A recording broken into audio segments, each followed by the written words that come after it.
लोग थे साहब, लगभग रात 10:30 बजे आए थे साहब।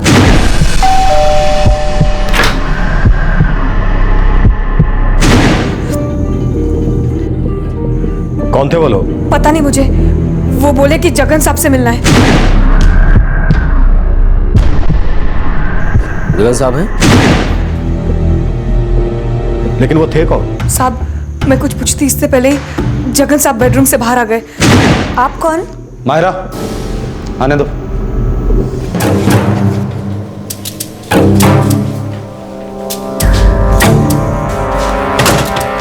तुम जाकर सो जाओ।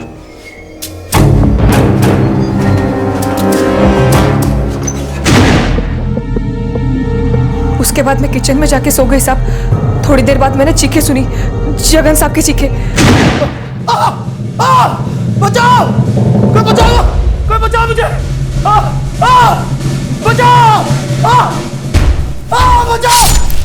बचाओ कोई मुझे! जगन साहब दरवाजा खोलो! आप ठीक तो हो ना? जगन साहब दरवाजा खोलो! बचाओ! कोई मदद करो! जगन साहब कोई है?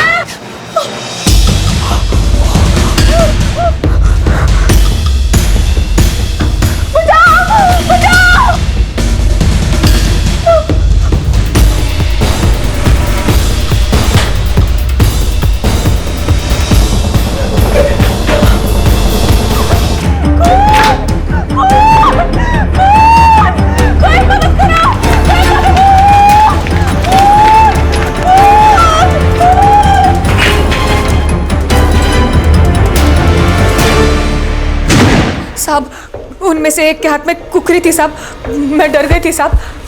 और उसके बाद हमने पुलिस को फ़ोन किया। आप लोगों में से किसी ने किसी को बाहर जाते या फिर अंदर आते देखा? नहीं साहब, चीखें सुनकर हम सब भागकर यहाँ पर आए, पर किसी को बाहर जाते हुए नहीं देखा।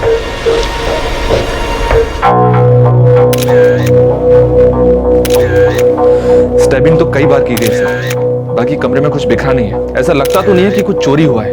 हाँ, लेकिन अगर कुछ गायब है तो शायद उस नौकरानी मायरा को पता होगा या फिर जगन की बीवी को। पर बीवी तो घर पर नहीं है। अंजलि मेम साहब अपने ससुराल गई है, लातेहार झारखंड में। कब गई है वो? 1 हफ्ता हो गया साहब। उनका phone number?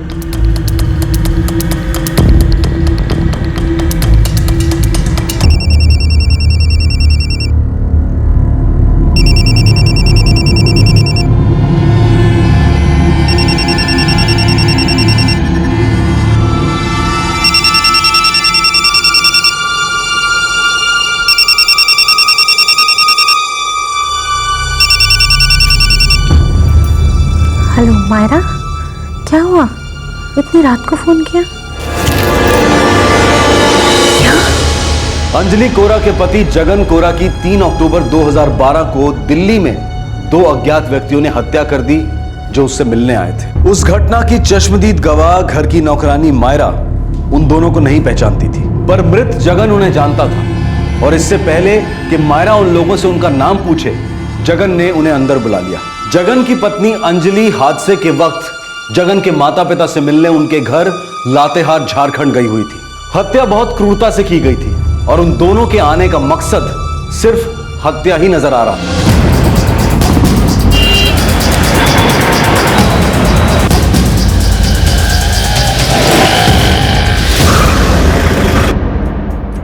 Sir registered agency है हमारी। तुम यहाँ की मैनेजर हो? हाँ साहब, अंजलि मैडम के नहीं होने पर सारा काम मैं ही संभालती हूँ। तुम लोग झारखंड से नौकर नौकरानियां बुलवाते हो और यहाँ पर काम पर रखवाते हो? हाँ साहब, पर हमारे रिकॉर्ड्स देख लीजिए, A to Z प्रॉपर मिलेंगे। आप चाहें तो चेक कर लो। मैंने कुछ पूछा नहीं और तुमने सफाई भी देनी शुरू कर दी। चेक तो होगा, सब कुछ चेक होगा। ये जगन कोरा एजेंसी का मालिक था? जी साहब, पर एक्चुअली में सारा काम मैडम ही संभालती हैं।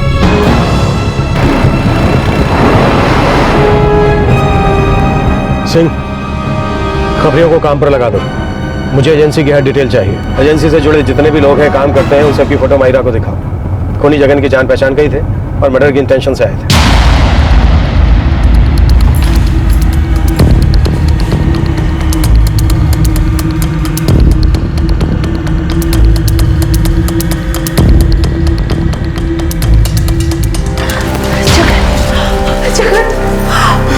जगन! अरे ये क्या हो गया मेरे बेटे को?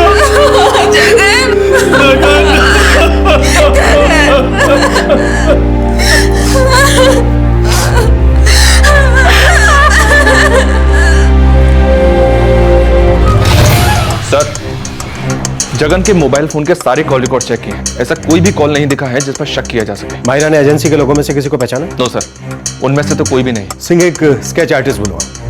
मायरा की हेल्प से उन दोनों का स्केच बनाओ। Yes sir. और अंजलि कौन? हाँ, आ गई है। बुलाओ उसको। Yes sir.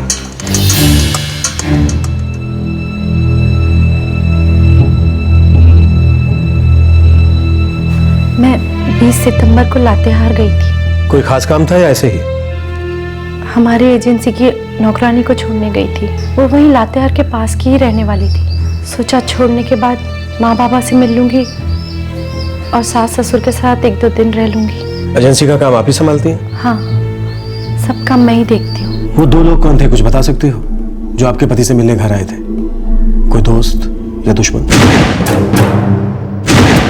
नहीं, मुझे कुछ नहीं पता। आपकी नौकरानी मायरा ने बताया कि जगन उनको जानता था, लेकिन उसने उन्हें पहली बार देखा था। मुझे तो समझ में नहीं आ रहा है कि वो लोग कौन होंगे। जगन का क्या संबंध था उनके साथ? आखिर क्या वजह होगी कि उन्होंने जगन की जान ले ली?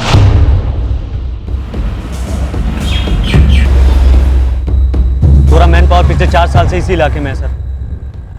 कोई लफड़ा, कोई उल्टा काम वाम होता है वहाँ? नहीं साहब, ट्रैफिकिंग का भी कोई चक्कर नहीं है। अगर कहीं कुछ होता तो पता चल जाता साहब। तो फिर चक्कर क्या है? 2 साल से उसकी बीवी एजेंसी संभाल रही है। उसका तो ध्यान ही नहीं है काम पे। उसको तो अपने और कामों से फुर्सत ही नहीं मिलती। मतलब? पक्का लौंडिया बाजू साहब। अच्छा, और क्या क्या पता चला उसके बारे में? क्या बताऊँ साहब, औरत देखते ही लाट टपकती है उसके मुंह से। घर की नौकरानी मायरा से उसका कोई चक्कर वक्कर? ये तो मालूम नहीं साहब, लेकिन मायरा पिछले 1 साल से वहीं पे है। झारखंड की है वो। जगन और अंजलि झारखंड अपने गांव से लोगों को दिल्ली में लाते हैं और नौकरी पे रखते हैं।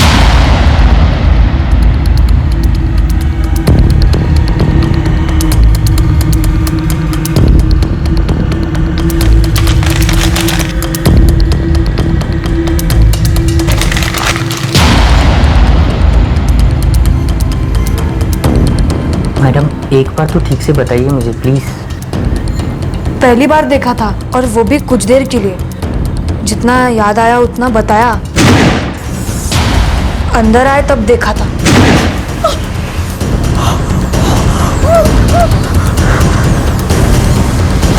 और दूसरी बार जब भागे तब हाथ पैर बहुत कांप रहे थे मेरे। ठीक से देख भी नहीं पाई। मायरा, क्या तुम्हें वो लोग अपने झारखंड के लगते थे? नहीं मैडम जी, पक्के से नहीं बोल सकती। मैंने सिर्फ इतना सुना था। जगन साहब हैं? उसके बाद मैंने सांप की चीखें सुनी थी।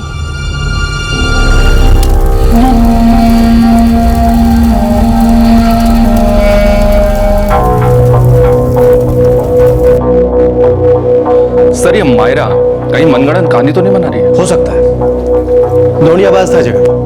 कुछ किया होगा मायरा के साथ। शायद बीवी को पता ना हो, अंदर ही अंदर चल रहा होगा। बीवी गांव गई तो खुल के खेलने लगा होगा और फंस गया उसमें। Right sir.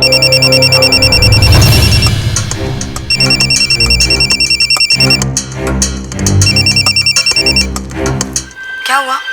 सब कुछ सेटल हो गया घर पे? क्या मैं आ जाऊं? आप शीतल बोल रही हैं ना? ये जगन का ही नंबर है ना? फोन जगन का ही है, लेकिन जगन नहीं है फोन पर। तो आप कौन बात कर रहे हो? पीआई आशीष देव, निहाल विहार पुलिस स्टेशन। बोलिए मैडम, क्या सेटलमेंट होने वाला था? और तुम कब आने वाली थी? जगन कोरा के मर्डर में तुम्हारा क्या हाथ है? नहीं सर, जगन और मैं तो क्या? सर, हम दोनों जिंदगी की नई शुरुआत करने वाले थे। उसने कहा था दोनों साथ में रहेंगे। बस का टिकट भिजवाया था। ये देखिए, मैं 7 अक्टूबर को रोहतक से यहाँ आने वाली थी। जो उसने कहा था कि इसी दौरान वो अपने बेबी के साथ सेटलमेंट कर लेगा और हम दोनों साथ रहेंगे। मैंने वही पता करवाने के लिए फ़ोन किया था कि मैं आऊँ कि नहीं। मुझे क्या पता था कि उसका खून हो चुका है। मतलब जगन अपनी बीवी को छोड़ने की सोच रहा था? जी हाँ। आखिर गड़े मुर्दे बाहर आने लगे। जगन का सेल फोन, जो कि पुलिस कस्टडी में था, उस पर आई एक कॉल इस केस का पहला सुराग बनी। इस केस की एक ही चश्मदीद गवाह थी, घर की नौकरानी मायरा। और जब यह हादसा हुआ तब जगन की पत्नी अंजलि कोरा लातेहार झारखंड गई हुई थी। यह खेल था क्या? किसने रचा था? कौन सी कहानी बुनी जा रही थी? और किसी ने इस जुर्म की दस्तक सुनी भी थी या नहीं? आपका और आपके पति का रिश्ता ठीक नहीं था, ये बात सही है? हाँ साहब, पिछले 3 सालों में धीरे धीरे हमारे बीच सब कुछ बिगड़ने लगा था। आप लातेहार एजेंसी की किसी नौकरानी को लेकर गई नहीं, पति से झगड़ा हो गया था इसलिए चली गई, सही या गलत? 3 साल पहले मुझे पता लगा कि जगन इधर उधर मुंह मारता फिरता है। भरोसा नहीं हुआ साहब, सुना तो लगा सब झूठ है, मेरा जगन ऐसा नहीं कर सकता मेरे साथ। पर फिर देखा, धीरे धीरे उसका काम में मन हटने लग गया। ऑफिस और घर की दोनों जिम्मेदारी मुझ पर आन पड़ी। यहाँ तक कि उन लोगों की जिम्मेदारी भी आ गई जिन्हें हम यहाँ लेकर आते थे नौकरी दिलाने के लिए। साहब, मेरे 2 बच्चे हैं, उनके भविष्य का सवाल था। आप लातेहार किसी नौकरानी को छोड़ने गई नहीं थी? नहीं साहब, मैं झूठ नहीं बोल रही हूँ। मैं नौकरानी को साथ लेकर गई थी, उसकी शादी थी, उसे घर छोड़ा था। जगन का इधर उधर मुंह मारना, दिन रात मुझे पीटना, इसकी तो मुझे आदत सी हो गई थी। लेकिन इस वजह से मैं अपनी एजेंसी नहीं छोड़ सकती थी। हम लोग बहुत गरीब थे। जब यहाँ आए थे, अपनी मेहनत से हमने छोटी सी दुनिया बनाई। सब कुछ अच्छा चल रहा था, लगा कि हमारे दिन बदलेंगे। लेकिन पता नहीं कब जगन बदलने लगा। वो धीरे धीरे सब कुछ बर्बाद करने पर तुला हुआ था साहब। वो 2 लोग कौन थे जिन्होंने जगन को मार डाला? मैं नहीं जानती साहब, मैं तो यहाँ थी नहीं। वो लोग कौन थे, कब आए, क्या हुआ, मुझे नहीं पता। ये तो जगन ही जानता था कि आने वाले लोग कौन थे। अंजलि गौरा के कॉल रिकॉर्ड्स चेक करो। Yes sir. मायरा के स्केच की कोई लीड? नो सर, अभी तक तो कोई नहीं। इससे मुझे शक हो रहा है, क्या वाकई में जगन के घर 2 लोग हैं? बेटा अंजलि, अब मेरी बात मान तो तुम दोनों बच्चों को लेके लातेहार आ जा हमारे पास रहने के लिए।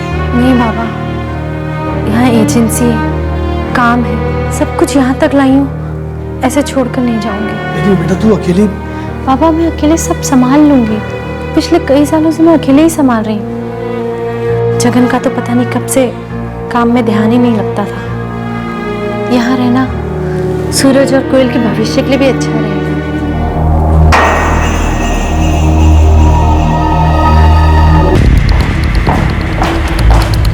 सर, मैंने अंजलि कोरा के सारे कॉल रिकॉर्ड्स चेक किए हैं। वो मायरा को हर रात फोन करती थी, हर रात। यहाँ तक कि 1-2 बार तो उसने जगन से भी बात की थी। हाँ, लेकिन ऐसा कुछ नहीं मिला जिससे उस पर शक हो। मायरा अकेली आई विटनेस है और जगन था लौंडियाबाज। पॉसिबिलिटी बनती है सर, मायरा और जगन के बीच कुछ तो था। सिंह, एक काम करो, उस पड़ोसी अमित को बुलाओ जो उस रात चीखे सुनने के बाद सबसे पहले जगन के घर पहुंचा। अमित, तुमने मायरा की चीखें सुनी और तुम दौड़े चले आए। जी सर। मायरा जगन की चीख सुनकर जागी थी। जगन पर खुखरी से वार किए गए थे। जाहिर सी बात है जगन जोर जोर से चीखा होगा। क्या तुमने जगन की चीखें नहीं सुनी? सर चीखें सुनी, तभी तो मेरी नींद टूटी और मैं घर से भागकर बाहर आया।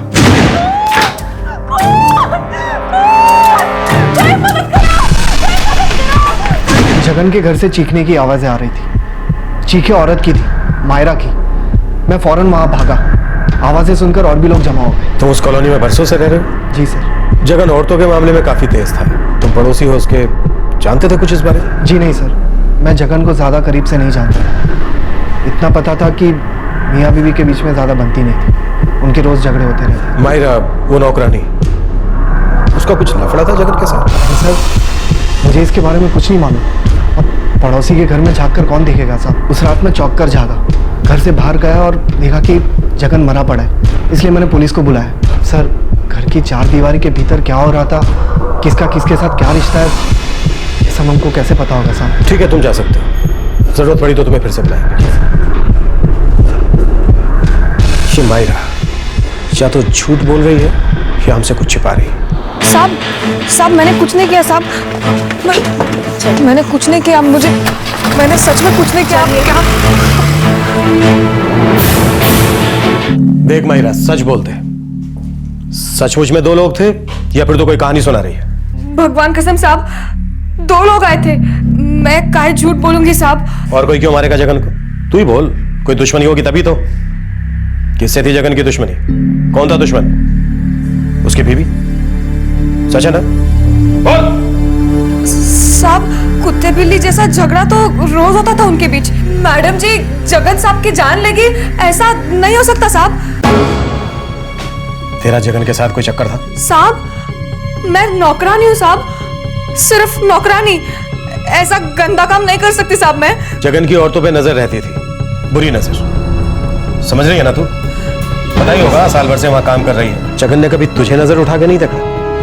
कभी तुझ पे हाथ नहीं डाला? नहीं साहब, कभी नहीं। तो फिर क्यों मार डाला उसे? साहब मैंने जगन साहब को नहीं मारा साहब। मायरा, तू पहले ही दिन से कहानी सुना रही है कि 2 लोग आए, तूने दरवाजा खोला, उन्होंने कहा जगन से मिलना है। इससे पहले कि तू कुछ पूछती, जगन ने कहा इन्हें अंदर आने दो, और तू जाकर अंदर सो जा। झूठी कहानी है, 100% झूठी। तू मिली हुई थी उन दोनों से, तेरा हाथ है जगन के खून में। नहीं साहब, मुझे नहीं मालूम था वो कौन थे। मैंने पहले उनको कभी नहीं देखा था साहब। मैंने उनको अंदर आने दिया क्योंकि मुझे सब बोला गया था कि उनको अंदर आने दो, इसलिए।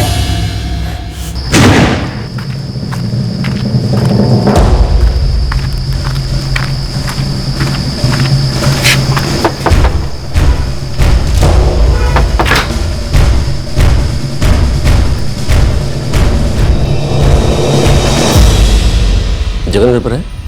साहब अंदर है।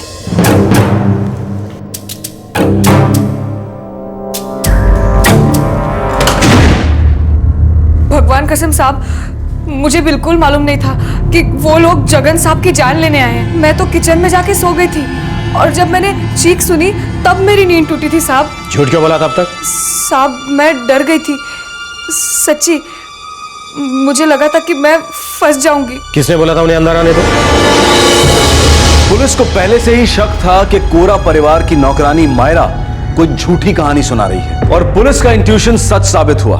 उस रात जो कुछ भी हुआ वो एक सोची समझी साजिश थी, और उस साजिश में मायरा को एक मोहरे की तरह से इस्तेमाल किया गया था। अब सवाल यह उठ रहा था कि इस साजिश के पीछे दिमाग किसका था?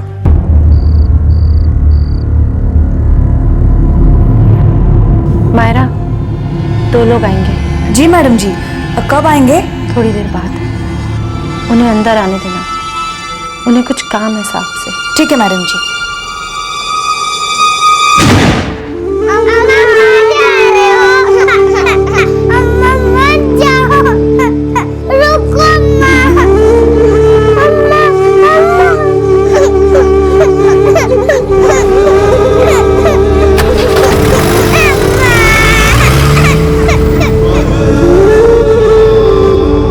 चाहे कोई कितनी भी चालाकी से प्लान कर ले, लेकिन कोई भी क्राइम परफेक्ट क्राइम नहीं होता। जो मैंने किया वो परफेक्ट क्राइम नहीं था, लेकिन एक जुर्म ऐसा है जो बार बार होता है, हर जगह होता है, वो परफेक्ट क्राइम है। कितनी औरतों की जिंदगी के साथ हुआ है ये क्राइम, लेकिन उसका परफेक्ट इलाज मुझे आज तक नहीं मिला। परफेक्ट रिश्ता था हमारा। 6 साल पहले मिले थे हम अपने गांव लातेहार में, और प्यार हो गया। सब लोग कहते थे एकदम परफेक्ट जोड़ी है। फिर हमने शादी कर ली, दिल्ली आ गए नई जिंदगी बनाने के लिए। 2 बच्चे हुए, सब कुछ अच्छा चल रहा था साहब, पर पता नहीं कब ये परफेक्ट रिश्ता धीरे धीरे कैसे सड़ने लगा। तुम चाहती तो इस रिश्ते से निकल सकती थी, अपने माँ बाप से बात करती, जगन के माँ बाप से कहती, यह भी तो एक रास्ता था। छोड़ देती ऐसे आदमी का साथ। छोड़ देती? सब कुछ छोड़ देती? इतना आगे बढ़ने के बाद? सब कुछ मैंने खड़ा किया था साहब, फिर मैं ही क्यों नए सिरे से शुरुआत करूं? क्यों हर बार औरत को ही नए सिरे से शुरुआत करनी पड़ती है? वो भी तो छोड़कर जा सकता था सब। जिस औरत के साथ उसने जीने मरने की कसम खाई थी, अगर वो उससे तंग आ गया था तो चला जाता सब कुछ छोड़ के। क्यों हर बार औरत की जिम्मेदारी होती है नए सिरे से शुरुआत करने की, अपने माँ बाप, उसके माँ बाप से बात करने की? ये तुम क्या कह रही हो बहू? जगन तो ऐसा नहीं था। वो मेरा बेटा है, वो ऐसा नहीं कर सकता। नहीं, मैं नहीं मानती। मैं जानती थी कि आपको मेरी बात सच नहीं लगेगी, इसलिए 2 साल से मैं चुप थी। लेकिन पिछले 2 सालों में जगन शराब पीने लगा है, पागल कुत्तों की तरह औरतों के पीछे भागता है। हम दोनों ने मिलकर जो एजेंसी शुरू की थी, आज उसकी पूरी जिम्मेदारी मुझ पर है। मैं घर ऑफिस दोनों अकेले संभाल रही हूँ, और जिसके लिए मैं ये सब कुछ कर रही हूँ वो मुझे जान से मारने की धमकी देता है। भरोसा तो नहीं होता बहू, फिर भी तू सब्र रख, मैं जगन से बात करता हूँ। पर बेटा, तुम बसा बसाया घर कैसे छोड़ सकती है? बेटा, पति है वो तेरा। बाबा मैं उसे छोड़ नहीं रही हूँ, ना ही मैं आपसे कुछ करने के लिए कह रही हूँ। मैं सिर्फ आपसे अपना गम बांट रही हूँ। जो कुछ भी मैं उस घर में सह रही हूँ, रोज हर रोज मुझे अपने बच्चों की फिक्र है बाबा। उनकी परवरिश मैं अकेले कर रही हूँ। घर काम दोनों मैं अकेले संभाल सकती हूँ, इसलिए मैं ये सब छोड़कर नहीं आऊंगी बाबा। लेकिन बाबा मैं अंदर से बहुत कमजोर पड़ गई हूँ। एक फैसला नहीं ले पा रही। अब तक अपनी जिंदगी के सारे फैसले मैंने खुद ही लिए, अकेले लड़ी। लेकिन इस बार मुझे किसी के सहारे की जरूरत है बाबा, ताकि मैं कोई ठोस कदम उठा सकूं। बाबा ये रिश्ता तो टूटने वाला है, आज या कल, बस ये नहीं पता। मैडम मीना घर जाना चाहती है, उसकी माँ की तबीयत खराब है। कोई बदली है उसकी जगह? लक्ष्मी है, अभी नई नई आई है। कमला जरा बाहर जाना, हम दोनों को अकेले में बात करनी है। क्या जरूरत थी मेरे माँ बाप से बात करने की? उनसे बात नहीं करती तो किससे करती? धंधे की बागडोर तुम्हें सौंपी है, इसका मतलब ये नहीं है कि धंधे की मालिक बन गई हो, मेरी जिंदगी की मालिक बन गई हो। औरत हो, औरत की तरह रहो, वरना इस धंधे से, इस घर से तुम्हें ऐसे बाहर निकाल दूंगा ना जैसे दूध में से मक्खी। सड़क पर भीख मांगने की नौबत आ जाएगी तुम्हारी। ये आज जो कुछ भी खड़ा है ना, इसमें आधी मेहनत और आधा हिस्सा मेरा है। गलतफहमी मत जीना तू, सब कुछ मेरा है ये। तुझे तो मैं ऐसे बाहर निकाल सकता हूँ, ऐसे 1/2 करके झारखंड भेज दूंगा, समझी? और हाँ, अगली बार मेरे माँ बाप से बात करने की कोशिश करी ना तो तेरा खेल खत्म, जान से मारती है तुझे। खून पसीना मेरा और जो कुछ भी था वो सब उसका। मैं तो उसके साथ ही नहीं रहना चाहती थी, लेकिन अपनी मेहनत की कमाई कैसे उसे सौंप देती? मैंने अपने परिवार, अपने बच्चों के बेहतर भविष्य के लिए क्या कुछ नहीं किया। मैंने माँ और बाप दोनों का फर्ज अकेले अदा किया, लेकिन वो आदमी जो खुद को मर्द कहता था, उसने क्या किया? दिन रात सुबह शाम निकल जाता था चरने के लिए, बच्चों के साथ थोड़ा सा समय भी नहीं बिताता था, और ऊपर से मुझे मारने की धमकी देता रहता था। अरे सब्र करो ना थोड़ा, कुछ दिनों की बात है, फिर साथ ही रहेंगे। बस इस अंजलि का जरा पत्ता कटने दो। मानो मेरी बात, मैं मौका मिलते ही इसे अपनी जिंदगी से बाहर निकाल दूंगा। मेरे अपने घर में, मेरी आंखों के सामने एक परफेक्ट क्राइम हो रहा था साहब, और मेरे पास उसका परफेक्ट इलाज नहीं था। डरती थी मैं साहब, औरत हूं ना, कमजोर थी, लेकिन मैं अपने बच्चों को नहीं छोड़ सकती थी। उस आदमी के भरोसे मैं अपने बच्चों को कैसे छोड़ देती, जो अपने बच्चों की माँ को मार डालना चाहता था। जगन को मारने आए वो दोनों लोग कौन थे?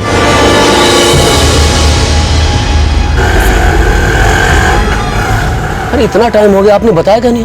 नहीं जानती थी कि क्या करूं। अरे हम तो कहते हैं कि एक बार जगन से बात करके देखनी चाहिए। आखिर दिल्ली में उसका धंधा जमाने में हम लोगों ने कितना मदद किया, तो हम लोग की बात नहीं सुनेगा? और नहीं तो क्या, ठीक है, मेहनत किया, बड़ा आदमी बन गया, हम लोग आज भी रिक्शा चलाते हैं, लेकिन अरे बचपन में साथ खेले हैं, कैसे नहीं सुनेगा हमारी बात? जगन के माँ बाप ने उसे बचपन से पाला है, अगर वो उनकी नहीं सुनता तो तुम लोग की क्या सुनेगा? मैं खुद को, अपने बच्चों को और इस एजेंसी को बचाना चाहती हूँ, ताकि मैं ठीक से जी सकूं, अपने बच्चों को अच्छी जिंदगी दे सकूं। मैं जगन के हाथों नहीं मरना चाहती। मैं नहीं चाहती कि मेरे बच्चों की जिंदगी बर्बाद हो। आप हमसे क्या चाहती हैं? मैं जानती हूँ कि वो सिर्फ मुझे धमकी नहीं दे रहा है, वो मुझे सच में जान से मार देगा। मैं मदद चाहती हूँ, और मैं जानती हूँ कि जो मैं चाहती हूँ वो आसान नहीं है।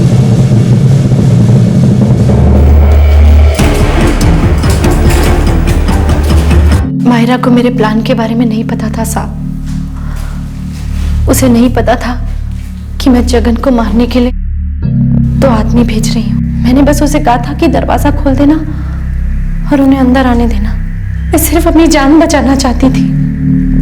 मैं डर गई थी कि अगर मुझे कुछ हो गया तो मेरे बच्चों का क्या होगा मेरे मरने के बाद साहब। मुझे कुछ समझ नहीं आ रहा था साहब कि मैं क्या करूं, कहां जाऊं। मैं जानती थी साहब मैं जो कर रही हूं वो गलत है, जुर्म है, लेकिन कोई गलत फहमी नहीं थी साहब। कि ये एक परफेक्ट क्राइम है, लेकिन मैं क्या करती साहब? मैं अपनी जिंदगी बचाना चाहती थी, अपने बच्चों को नई जिंदगी देना चाहती थी साहब। मुझे समझ ही नहीं आ रहा था कि कोई मेरी कैसे मदद करेगा। इसीलिए मैंने अपनी जिंदगी का फैसला खुद ही अपने हाथों में ले लिया साहब।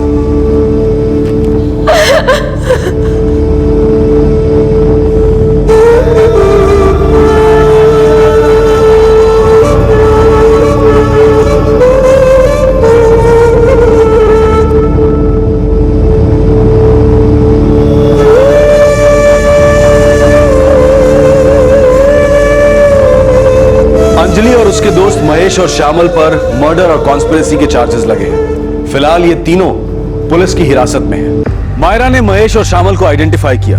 ये वही दो लोग थे जो 3 अक्टूबर 2012 की रात को जगन के घर पर आए थे और उसकी हत्या की थी। पुलिस चार्जशीट दाखिल करने के प्रोसेस में है। अपने पति के बुरे व्यवहार और बार बार जान से मार डालने की धमकी को अंजलि सहन नहीं कर पाई। अपने और अपने बच्चों के भविष्य की फिक्र ने अंजलि को जुर्म के रास्ते पर धकेल दिया और उसने अपने पति की हत्या की साजिश रची और उस साजिश को अंजाम भी दिया। अंजलि ने जो किया वो जुर्म है और उसे उसकी सजा मिलनी ही चाहिए, लेकिन अंजलि को जो अपने पति के हाथों सहना पड़ रहा था वो भी जुर्म है। दुर्भाग्यवश ये जुर्म कई घरों के अंदर होता है, एक परफेक्ट क्राइम जो कई औरतें चुपचाप अपना नसीब समझकर सहन कर लेती हैं। और अगर घर के बाहर पड़ोसियों को पता भी चलता है तो ज्यादातर इसे उस घर का अंदरूनी मामला मानकर आंख बंद कर ली जाती है। और जब परिवार वालों को और रिश्तेदारों को पता चलता है तब भी अक्सर ये जुर्म रोका नहीं जाता। ये मान लिया जाता है कि समय के साथ सब कुछ ठीक हो जाएगा, हालात सुधर जाएंगे। हमारे आज के एपिसोड की दूसरी कहानी। ईश्वर की सृष्टि में हम सब एक समान हैं। कोई धर्म, कोई फलसफा ये नहीं सिखाता है कि हम आपस में जाति और धर्म के आधार पर भेदभाव करें। भेदभाव करना ईश्वर की सृष्टि का अपमान करना है। हम इंसानों को जन्म के साथ ही तर्क करने के लिए ईश्वर ने विवेक दिया है।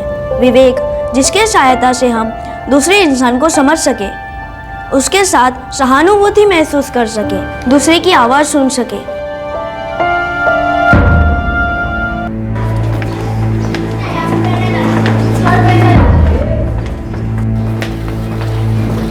जा, गाड़ी ठीक से साफ कर।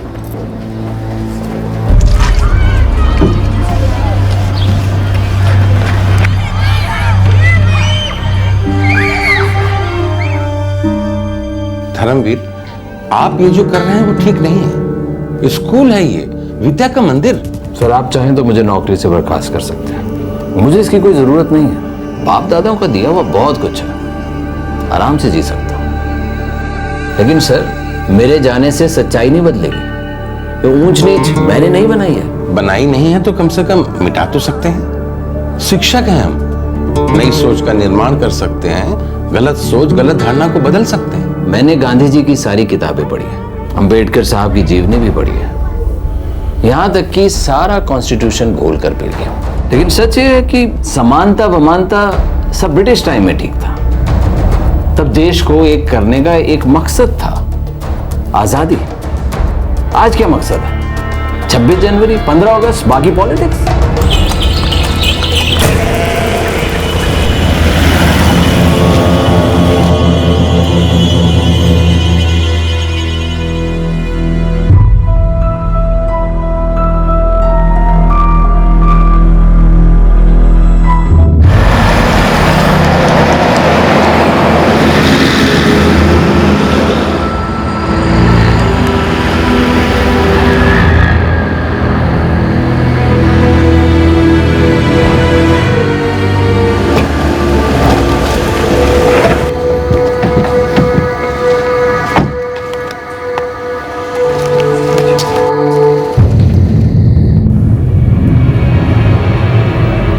बजे घर से निकली थी, बोल रही थी 7 बजे तक आ जाएगी।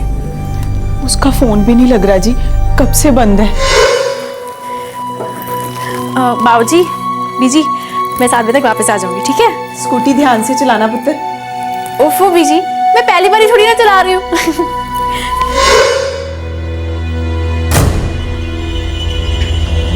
कहाँ जाने के लिए निकली? जाती थी किसी सहेली के घर, ऐसा ही बोली थी। अरे कहाँ जाने के लिए तैयार हो रही है? बीजी सोनिया के घर, आज पार्टी है ना उसके घर। सोनिया वही ना तेरे ऑफिस वाली? हाँ जी बीजी वही।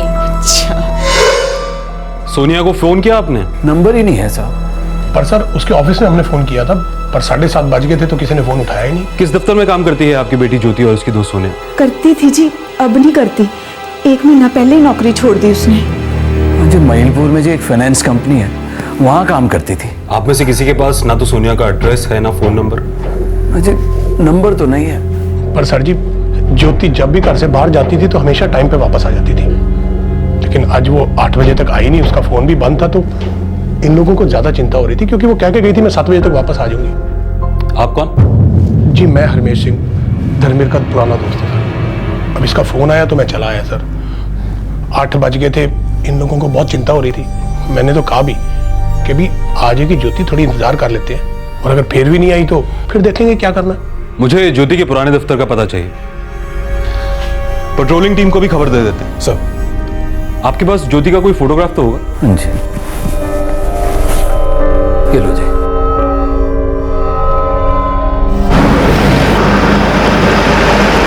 25 वर्षीय ज्योति पंजाब के होशियारपुर जिले के एक गांव की रहने वाली थी।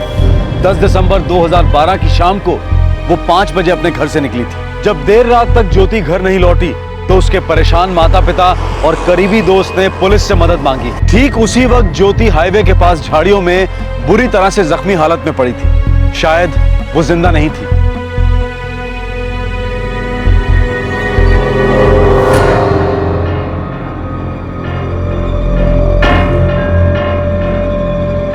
क्या उस शाम कोई दस्तक हुई थी कि कुछ ठीक नहीं है, या फिर यह दस्तक बहुत पहले ही सुनाई दी थी? क्या यह दस्तक सुनी ही नहीं गई, या फिर सुनकर भी अनसुनी कर दी गई?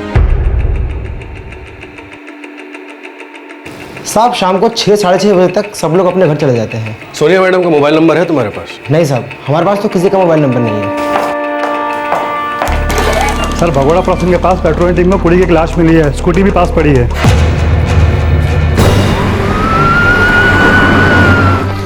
देख उधर जाके चेक कर।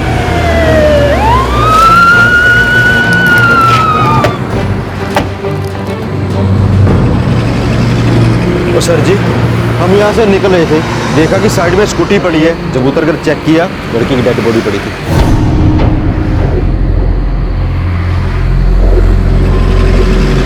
सर लगता वही लड़की है, ज्योति सिंह।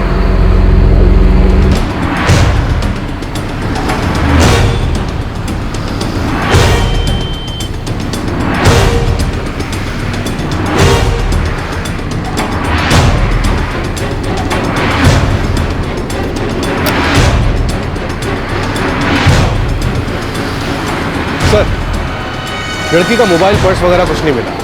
सर पे चोट लगी है, वो भी पीछे की तरफ। एक्सीडेंट लगता है सर। कहाँ है जी? कहाँ है? हमारी बेटी है वो। अंदर पोस्टमार्टम चल रहा है, आप लोगों को थोड़ी देर वेट करना पड़ेगा। आपने ध्यान से देखा है जी, वो हमारी ज्योति है। फोटोग्राफ से शक्ल मैच होती है मैडम। पर लगी हौसला रखो, हो सकता है इनको पछाड़ने में कोई गलती लग गई हो।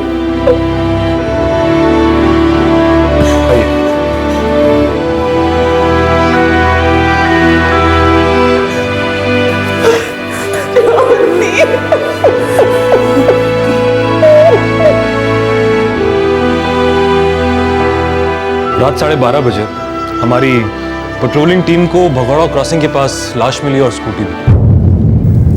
पर ये सब हुआ कैसे?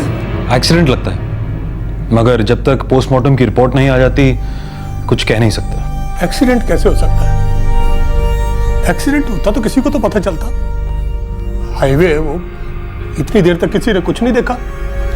लोग देखकर मुंह फेर लेते हैं। लड़की के पास ना उसका मोबाइल मिला और ना ही उसका पर्स। पर जी उसके हाथ में पर्स था। मोबाइल और पर्स के बिना तो परचून की दुकान तक नहीं जाती थी। घर से निकली थी तो उसके हाथ में पर्स था। बाबूजी, बीजी, मैं 7 बजे तक वापस आ जाऊंगी। उसने हाथ में चूड़ियां पहनी थी, गले में नेकलेस भी था, मैंने देखा था जी।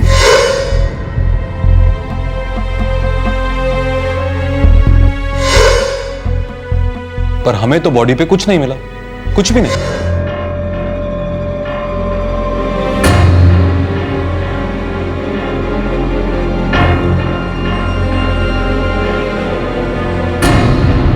एक्सीडेंट के बाद किसी ने लूटा हो सकता है।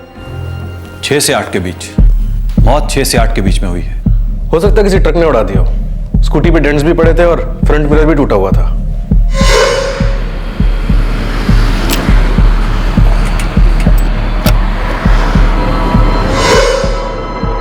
देखने से तो एक्सीडेंट ही लगता है इंस्पेक्टर। गिरते गिरते लड़की का सर किसी चीज से जोर से टकराया, सिर के पीछे चोट के निशान है, काफी खून बहा है। एक बात अजीब है इंस्पेक्टर, बाकी पूरे शरीर में कहीं कोई चोट का निशान नहीं है। इवन हाथ और पांव में तो खरोच तक नहीं है। मतलब लगता नहीं है एक्सीडेंट है। सर पर लगी चोट के अलावा पूरे बदन में कहीं कोई चोट का निशान नहीं। एक बात और बहुत अजीब है इंस्पेक्टर, लड़की पार्टी के लिए निकली थी, अच्छे कपड़े पहने थे, पर इंस्पेक्टर पैर में ये सादी सी स्लीपर थी। अजीब। सोनिया भगोड़ा क्रॉसिंग के पास रहती है नहीं, हमको नहीं पता जी। ज्योति पार्टी के लिए गई थी, अच्छे कपड़े पहने थे, मगर पैर में स्लिपर्स। उसकी सैंडल टूट गई थी जी, वो कह रही थी मार्केट से नई चप्पल ले लेंगे।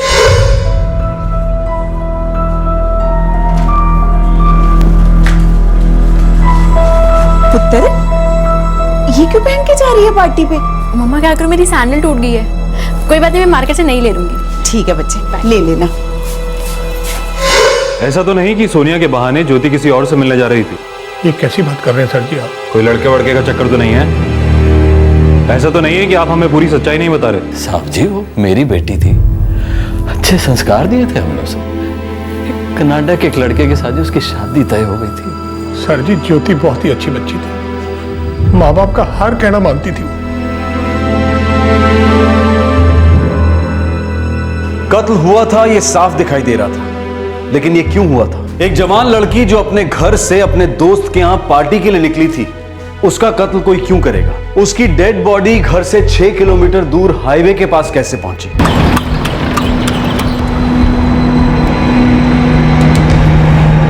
सर, कल सुबह तक लड़की के फोन कॉल रिकॉर्ड्स आ जाएंगे। गहने और मोबाइल दोनों चोरी हुए, पर्स भी चोरी हुए। घर से 6 किलोमीटर दूर शाम 6 से 8 के बीच में मौत हुई। वो सोनिया की पार्टी में गई भी थी? सर, मुझे लगता है पक्का कोई लड़के का चक्कर है सर। हो सकता है। अक्सर माँ बाप को पता ही नहीं होता कि उनके जवान बच्चे कर क्या रहे हैं।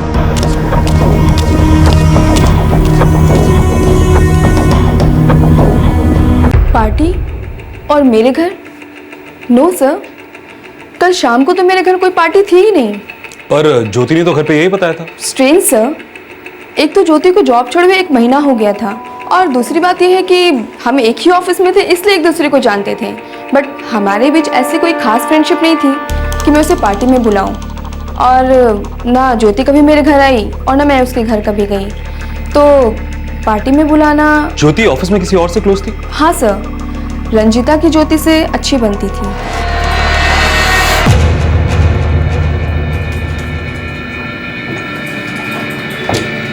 हाँ सर, ज्योति और मैं हम अच्छे दोस्त थे सर। ज्योति का कत्ल हुआ है। कोई ऐसी बात है जो तुम जानती हो और हम नहीं जानते और हमें जाननी चाहिए?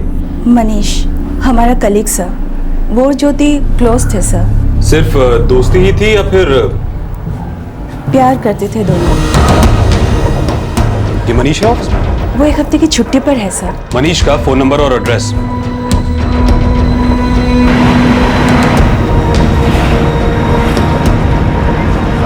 फोन अभी भी बंद है सर।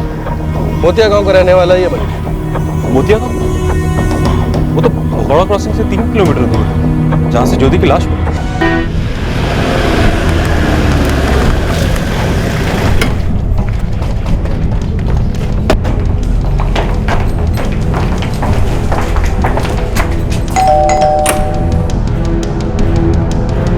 जी मनीष बेटा है मेरा। कहाँ है?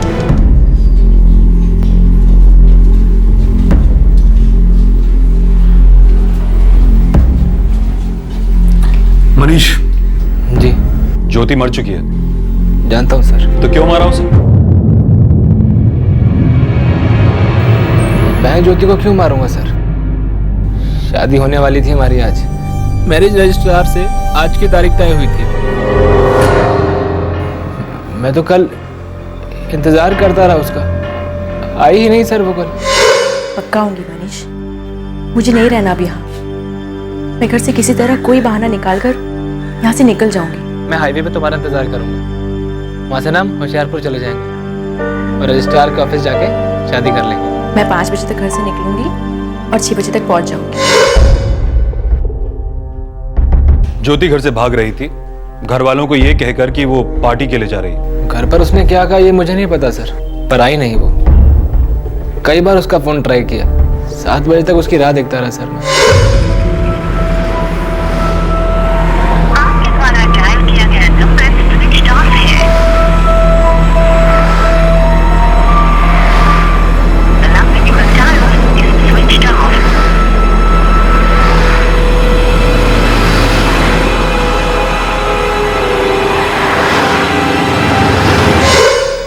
साढ़े 7 बजे के आसपास मैं वापस आ गया था सर।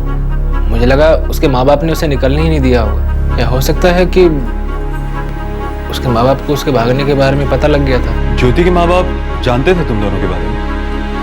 वो खिलाफ थे इस रिश्ते के? वो राजी होते तो इन बच्चों के भागने की नौबत ही क्यों आती साहब?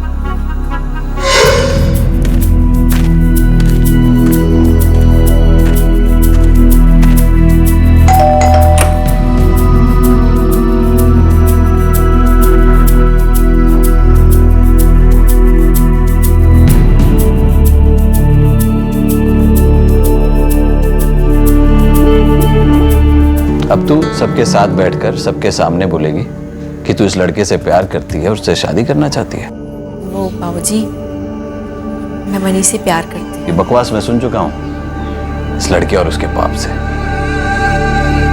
हम दोनों एक दूसरे से बहुत प्यार करते हैं, एक दूसरे के बिना जी नहीं पाएंगे। हाँ बाबूजी। और इसकी जात का क्या, कुछ सोचा तूने? माना तेरे लड़के के कदम बहक गए थे, माना मेरी लड़की भी बहक गई थी, पर तेरी अकल क्या घास चलने गई थी? यहाँ आने से पहले 2 थप्पड़ क्यों नहीं मारे? समझाया क्यों नहीं इसकी जात क्या है? मेरी लड़की का हाथ मांगने आ गया। देखिए भाई साहब, आप और हम तो पुराने जमाने के हैं, पर अब जमाना बदल गया है। और फिर ये दोनों जात पात भी नहीं मानते, इनकी अपनी सोच है और वो सही भी है। अगर हमने इनकी बात नहीं सुनी तो ये रुकेंगे नहीं, और फिर रुकेंगे कैसे नहीं? ज्योति का बाप अभी जिंदा है, आइंदा से मेरी लड़की को आंख उठा के भी देखा ना। निकलो यहाँ से, निकलो यहाँ से। बाबूजी पर तू अंदर जा। बाबूजी तू अंदर जा, तेरे से बाद में निपटूंगा। सुना नहीं तूने? चल अंदर। अंदर जा।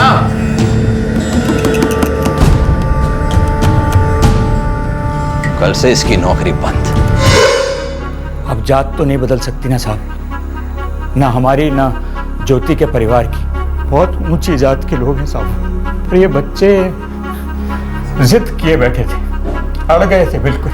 एक दूसरे के बिना जीना ही नहीं चाहते थे। उसके बाबूजी ने जबरदस्ती घर पे बिठा दिया, उसे नौकरी से निकलवा दिया। और तेरी ज्योति से शादी नहीं हो सकती थी, इसलिए तूने उसकी जान ले ली। सर मेरी सोच ज्योति के बाबूजी जैसी नहीं है, और ना ही ऐसी सोच ज्योति की थी। हम तो बस सर प्यार करते थे एक दूसरे से,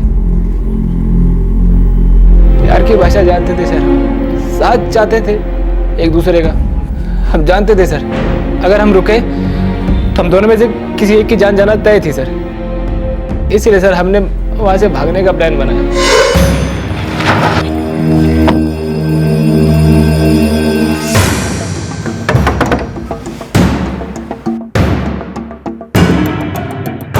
तू ज्योति का पीछा छोड़ दे, तेरी सेहत के लिए अच्छा होगा कि तू ज्योति को भूल जाए। और वैसे भी जात बिरादरी का मामला है, खाम खाम में बखेड़ा खड़ा हो जाएगा, समझ जाओ।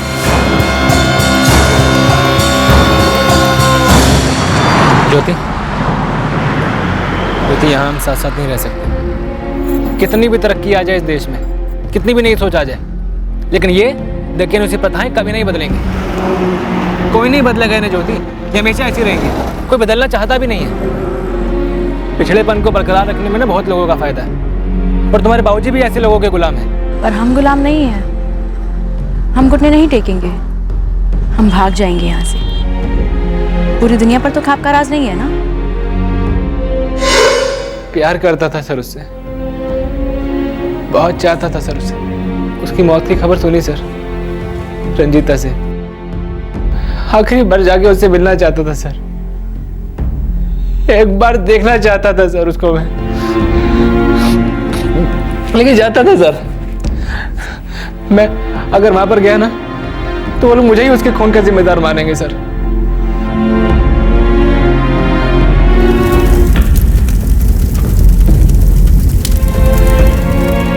लड़का झूठ बोल रहा है। हमारी बेटी हमें धोखा नहीं दे सकती थी। वो झूठ बोल के घर से भागी है। हाँ जी, हमारी ज्योति ऐसी नहीं थी। सर कहानी बना रहा है वो लड़का, उसी ने हमारी बेटी को बहकाया होगा और मार दिया। बहक गई थी जी, समझाया था हमने उसे, राजी भी हो गई थी। कनाडा में एक लड़के के साथ जी उसकी शादी होने वाली थी। हाँ बोल दिया था जी उसने। मगर सोनिया के घर उस रात कोई पार्टी थी ही नहीं। मनीष और ज्योति 11 तारीख को रजिस्ट्रार के ऑफिस में शादी करने वाले थे। सर जी बेवकूफ बना रहा है वो लड़का, लिख के ले लो मेरी बात। उसी लड़के ने हमारी बेटी की जान ली है।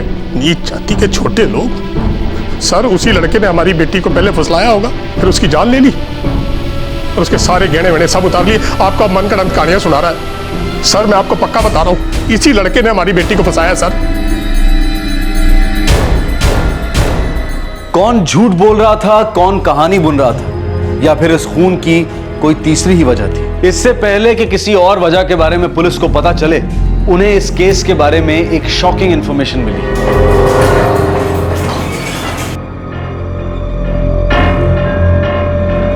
सर ज्योति के फोन पे लास्ट कॉल मनीष का था। उसने उसी दोपहर उसे फोन किया था जिस दिन ज्योति का मर्डर हुआ था। ये लड़का सच बोल रहा है सर।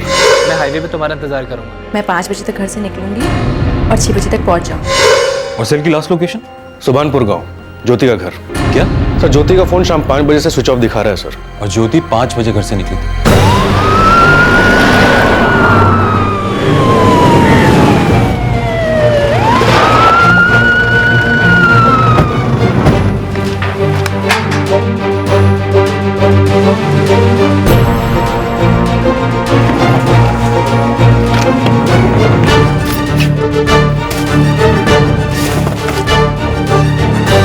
सर जी मुझे तो पक्का यही लगता है कि ये सब उस मनीष ने ही करवाया होगा। उसी साले ने हमारी बेटी को कहा होगा कि मोबाइल वो घर पे छोड़ के जाए।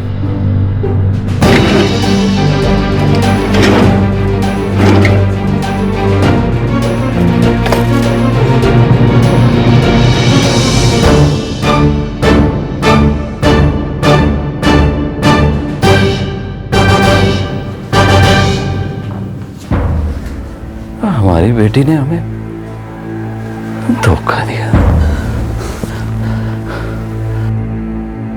आपकी बेटी ज्योति, उसकी सेलफोन लोकेशन घर थी जब वो घर से भागने के लिए निकली, और उसके बॉयफ्रेंड मनीष की सेलफोन लोकेशन हाईवे के पास थी। मगर ज्योति की डेड बॉडी तो भगोड़ा क्रॉसिंग पर मिली।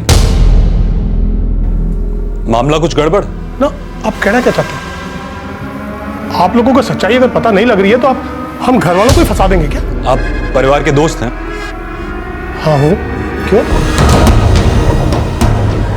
सर खानदानी रईस है धर्मवीर, स्कूल में पढ़ाता है पर शौकी है। उसकी इस आमदनी से उसका घर नहीं चलता। उसका दोस्त रमेश, जरा उसका चिट्ठा निकाल। जी सर। ज्यादा ही उछल रहा है।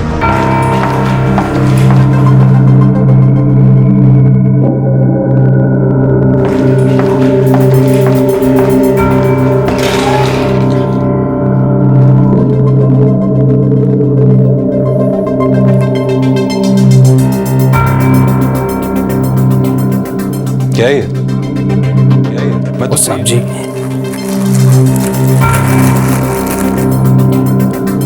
पूरे 1 लाख हैं जी। आप है ना वो लड़की वाले केस को एक्सीडेंट बनाकर बंद कर दो।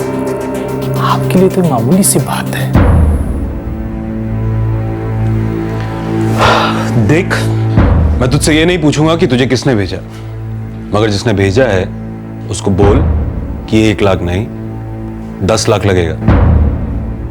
मर्डर को एक्सीडेंट बनाना इतना आसान काम नहीं है, समझा? ठीक है जी, मैं कल बात करके इंतजाम कर दूंगा।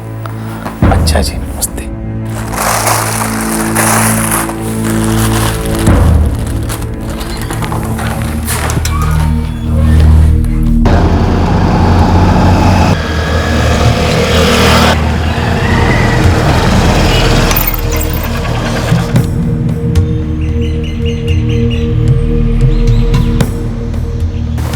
साहब जी, इंस्पेक्टर तो बड़ा मुंह फाड़ रहा है। 10 लाख रुपए मांग रहा है केस बंद करने के। 10 लाख? हाँ जी साहब जी, बहुत भाव बढ़ गए उसके।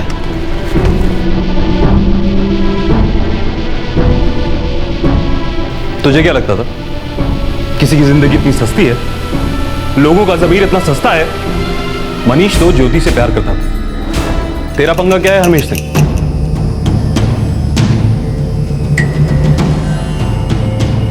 ज्योति को तूने मारा? जात बिरादरी की इज्जत मिट्टी में मिलाना चाहती थी वो। हम ये नहीं होने देते। वो एक नीच जाति के लड़के का हाथ पकड़ के भाग जाए और हम चुपचाप देखते रहे, तो हमारे मुंह पे तमाचा मारे और हम सहन कर लें। ये उसका अपना फैसला था। वो होती कौन है फैसले करने वाली? ये फैसले बिरादरी करती है, और ये फैसले तो सदियों पहले हो चुके हैं। तू ना तो ज्योति का बाप है ना ताऊ। तुझे क्या हक बनता है कि तू तय करे वो सही थी या गलत? ये जो कुछ भी हुआ है मेरा अकेले का फैसला नहीं था।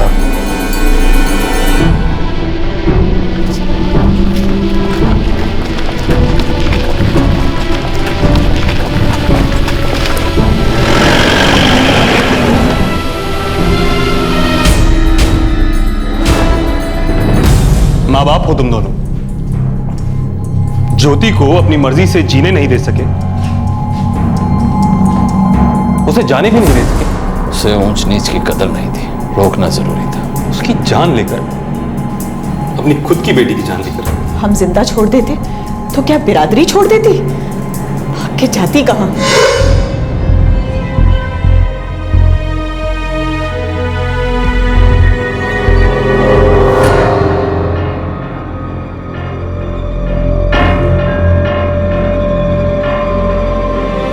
बाबूजी, आज शाम को मैं ये घर और ये गांव छोड़ के जा रही हूँ। आपकी यहाँ पे बहुत इज्जत है, बहुत मान है। हम दोनों इतनी दूर चले जाएंगे कि आपकी इज्जत पर कोई आंच नहीं आने पाएगी। बाबूजी, इसको फाड़ने से क्या होगा? वो सिर्फ एक कॉपी है। आप ये मत सोचिएगा कि मैं यहाँ से भागने वाली थी। मैं जो भी करती आपको बता के करती, आपसे छिपा कर नहीं। बेशरम, तुझे पता भी है क्या कह रही है तू? पूरी दुनिया में तुझे वो एक ही लड़का मिला, वो भी नीची जात वाला? कुछ तो शर्म कर। कितने लाड प्यार से पाला तुझे, तेरी हर ख्वाहिश पूरी की, तू बदले में हमें ये दे रही?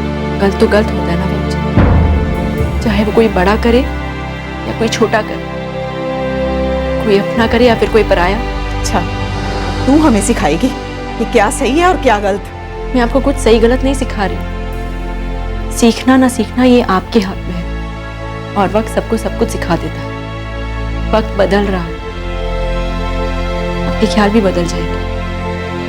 मैंने तय कर लिया कि मैं मनीष के साथ जा रही हूँ। मुझे रोकने की कोशिश मत कीजिए।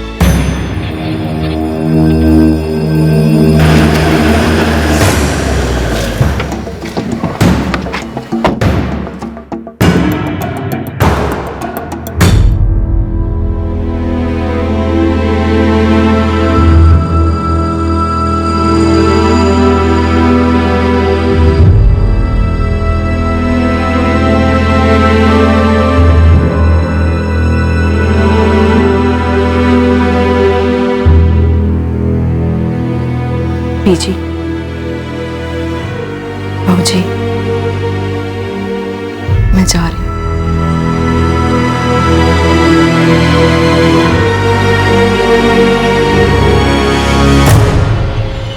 तू कहीं भी नहीं जाएगी। आप नहीं रोक पाओगे मुझे। अपने दोस्त हरमेश के साथ मिलकर तूने अपनी बेटी की जान ली। अगर इस दुनिया में रहना है तो इसके कायदे कानून के साथ ही जीना होगा। लेकिन वो तुम्हारी दुनिया का हिस्सा नहीं बनना चाहती थी। वो हमारी बेटी थी, हमारा खून, और इस बात को कोई नहीं बदल सकता। और जो बदलना चाहेगा वो खुद ही मिट जाएगा। अंधेरा होने दो, फिर देखते हैं इसका क्या करना है।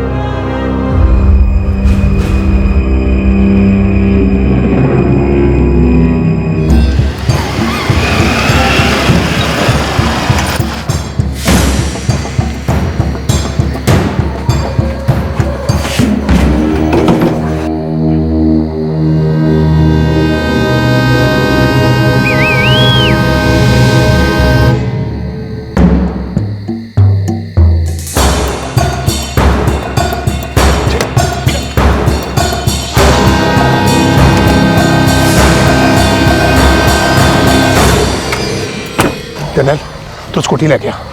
सतेंद्र, तू सेंट्रोज पे, हम लोग मेरी गड्डी में चलते हैं।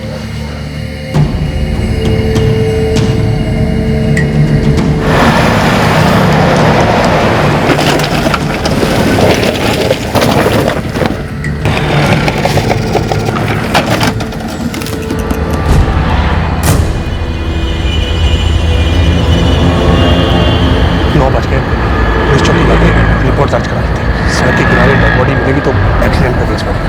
ये कोई गड़बड़ रह भी गई तो लाख 2 लाख रुपए देकर रफा दफा करा दूंगा। जनरल, इसके अंदर एक गड्डी लेकर दूसरी मेरा काम चलो चलो चलो चलो।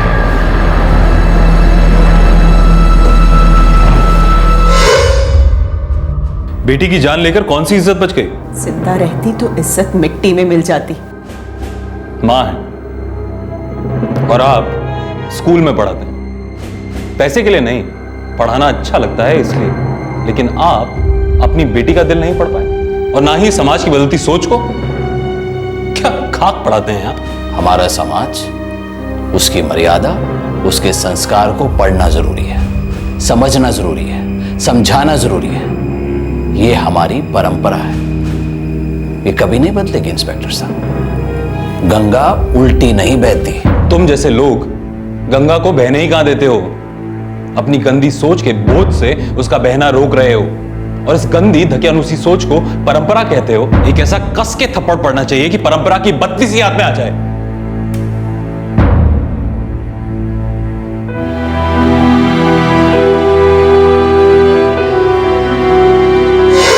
हम यहाँ साथ साथ नहीं रह सकते। कितनी भी तरक्की आ जाए इस देश में, कितनी भी नई सोच आ जाए, लेकिन ये धकियानुसी प्रथाएं कभी नहीं बदलेंगी। कोई नहीं बदलेगा इन्हें ज्योति, ये हमेशा ऐसी रहेंगी। कोई बदलना चाहता भी नहीं है। पिछड़ेपन को बरकरार रखने में ना बहुत लोगों का फायदा है और तुम्हारे बाबूजी भी ऐसे लोगों के गुलाम हैं। पर हम गुलाम नहीं हैं, हम घुटने नहीं टेकेंगे, हम भाग जाएंगे यहाँ से। पूरी दुनिया पर तो खाप का राज नहीं है ना।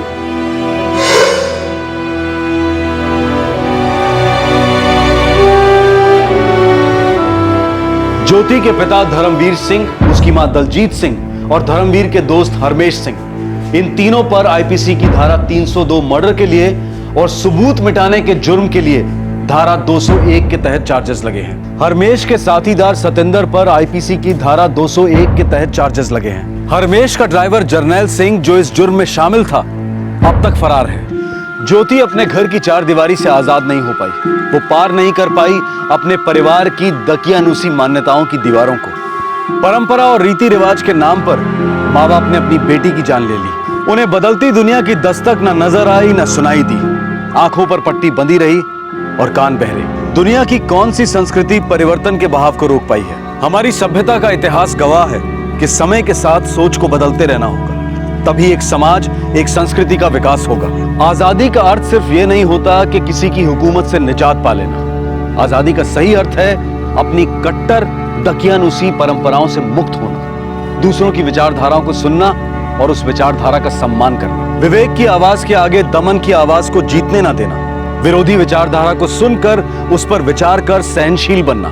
आजादी का संघर्ष सबसे मुश्किल तब होता है जब आपको यह तय करना होता है कि आपके लिए क्या सही है और क्या गलत है। और सिर्फ आपके लिए नहीं, आपके अपनों के लिए भी यह तय करना होता है कि उनके लिए क्या उचित होगा, क्या सही होगा और क्या अच्छा होगा। किसी भी समाज के कर्ता धर्ताओं के लिए सबसे आसान होता है फतवे जारी करना कि क्या करना है और क्या नहीं। मुश्किल है दूसरों की आवाज सुनना, विवेक से, विचार विमर्श से निर्णय लेना। हम अपने समाज के नेताओं से, लीडर से हाथ जोड़कर विनती करते हैं कि वो एक बार मुश्किल रास्ते पर चलने की कोशिश करें, जिम्मेदार बने और विवेक की आवाज सुने। इस तरह के और भी एपिसोड देखने के लिए हमारे चैनल को सब्सक्राइब करें और बेल आइकन दबाना ना भूलें।